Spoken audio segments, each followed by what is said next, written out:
This is the Tokina Cinema 25-75mm T2.9 zoom lens, and it's an absolute beast. So let's see what kind of footage it can get and talk about whether or not it's a lens worth investing in. This lens sits right in the middle of 3 cinema zoom lenses that Tokina has come out with recently. Now, I already own one of them, which is the Tokina Cinema 11-20mm. And this is an awesome, super wide zoom lens that I've actually already done a full review of, and I loved it so much that I purchased it.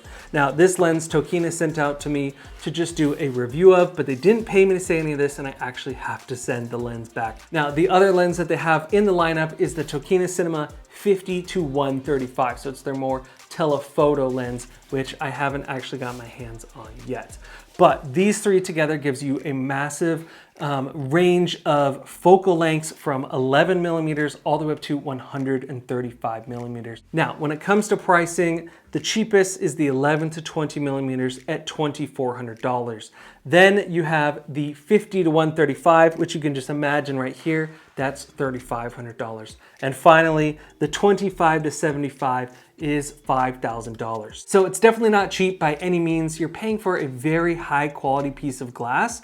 And if you're looking for a cinema zoom lens in this focal length of 25-75, there aren't very many options out there. Now, before I show you the example footage that I shot with this lens, let's talk about a couple of the tech specs. So to start off, this lens is 6.8 inches long. So it's pretty big. And to give you a size comparison, I have a common lens here. This is the Tamron 70-200mm lens. And as you can see, it's almost the same height. Now, both of these are a Canon EF mount, and the Tokina comes in a handful of other mounts. You have PL, Sony E mount, F mount, and micro 4/3 mount as well. The barrel of this lens is actually larger in diameter than the Tamron, so it's a very beefy lens and it weighs in at about 4.5 pounds. Now, being that this is a larger and heavier lens, it's probably not something that I would pick up for regular run and gun style shooting, especially if I'm doing a lot of traveling.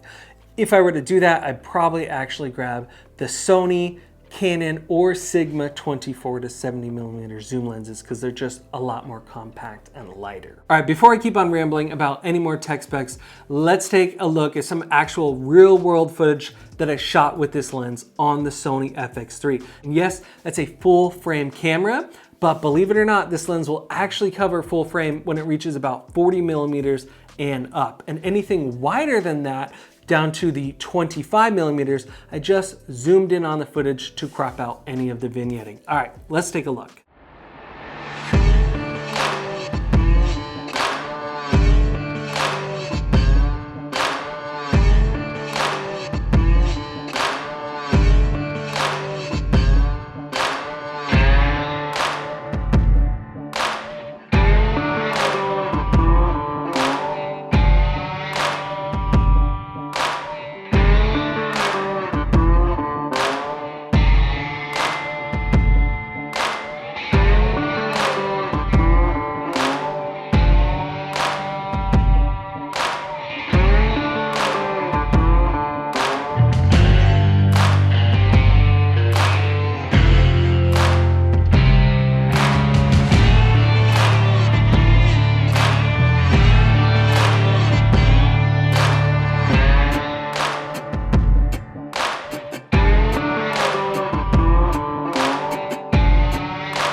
All right, hopefully you enjoyed that little fishing montage. We had a lot of fun shooting it, and they actually caught like 5 fish, so not bad. On this lens, you have 3 different rings and all of them turn extremely smoothly.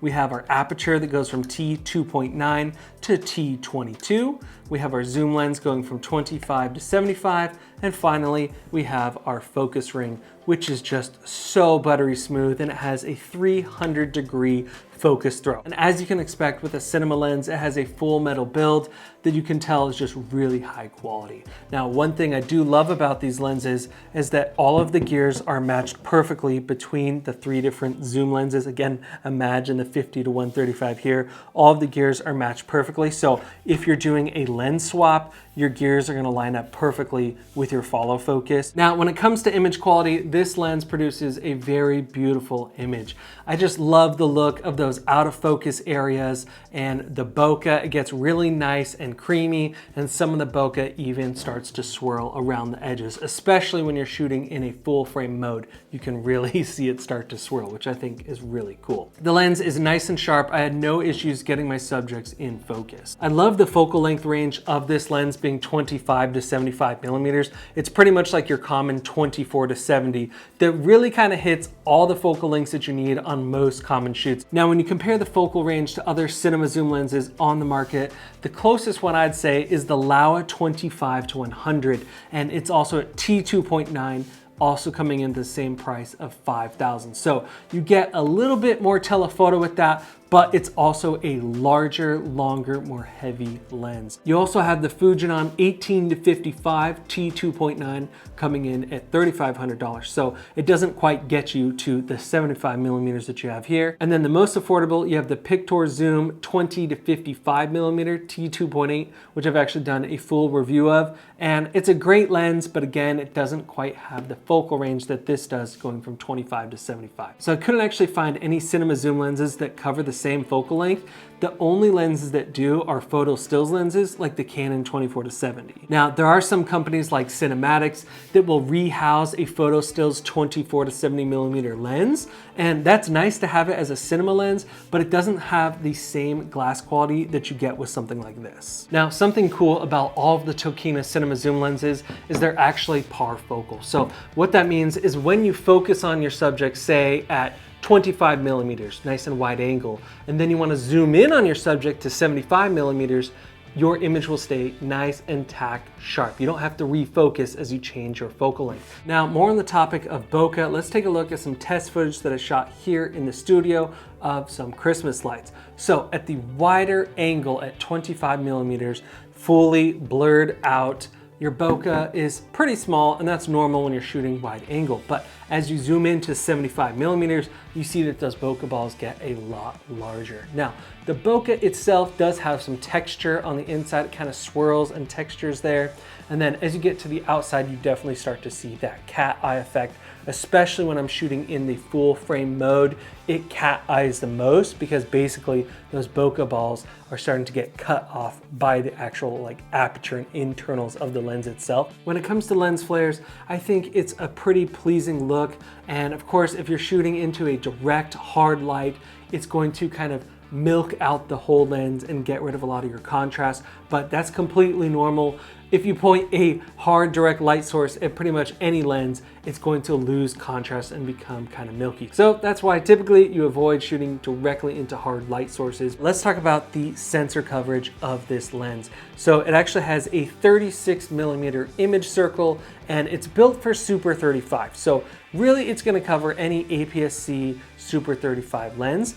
But what's really cool about it, and we've already seen in this video, is that actually when you zoom in to 40 millimeters, it covers full frame completely with no vignetting. So from 45 millimeters up to 75 millimeters, you have no vignetting and you have full frame coverage. Of course, once you get out to 25 millimeters, you definitely see some pretty large black corners, and you can kind of see the image circle itself, which is definitely not usable. So if you're going to be shooting this in full frame mode, just make sure you crop in post to crop out any of that vignetting, which is what I did. Something really nice about these cinema zoom lenses is that all the glass elements move internally inside the housing. So as you zoom in and out or change your focus, this front lens element does not move in and out like you see on many zoom lenses. So that's really nice to know, because then you can easily use a matte box and you're not going to worry about it spinning or rotating in and out as you change your focal length or focus. And speaking of matte boxes, it's really easy to throw a matte box onto the front of these lenses because they have a standard 95 millimeter diameter on the outside. So right here I have the Polar Pro matte box. and I'll just show you how easy it is to clamp this on. And boom, you're ready to go with a full-on matte box. So I absolutely love that. All of the cinema zoom lenses in this Tokina lineup have that standard 95mm outer diameter. So you can quickly swap it out to any of the lenses without any threads or step-up adapters or anything like that, and you'll be good to go right away. Who is a lens like this for? Well, I think if you're a professional DP, cinematographer, owner, operator, and you like to own all of your gear, then this might be a great lens for you if you're doing high-end and commercial work and you want that versatility of a 24-70mm zoom lens, but you want it in a cine style. The 25-75 is definitely a great option. Of course, $5,000, like I said, is not cheap. It's definitely an investment, but it's something that you could hold on to for a very long time. And of course, if you don't have the budget to buy something like this, you could definitely rent it for those shoots where you need the quick versatility of a 25-75mm cinema zoom lens. All right, guys, if you want to see more videos like this, hit subscribe right now because I have a ton more videos coming out on shooting, editing, lighting, gear reviews, everything like that, and you don't want to miss it. All right, I'll see you in the next video.